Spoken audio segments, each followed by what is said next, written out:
And so I just sort of expected them to talk about, James Brown and George Clinton.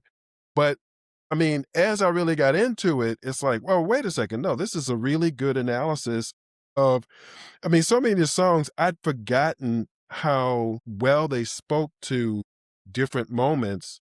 Mhm. And they're not necessarily obviously political to people who are not going through whatever it is, Yeah. whatever the situation is. And so, I mean, I see what you're saying about if you kind of announce this is a part of the resistance to the administration, then yeah, you're drawing attention to yourself.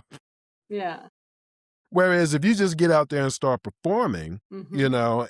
and people gather in the midst of doing that, that's when sort of like people might come up with, because I think there was one moment where they talked about James Brown was on stage and he just did something, Mhm. and I mean it just happened on stage, and that kind of Yeah. became a big thing that he continued to do after that. And the same thing with George Clinton, because I didn't even know that George Clinton was trying to do he talked about how like Motown was the thing, and so Mhm. people dressed a certain way, they had certain hairstyles, and one Right, yeah, day yeah.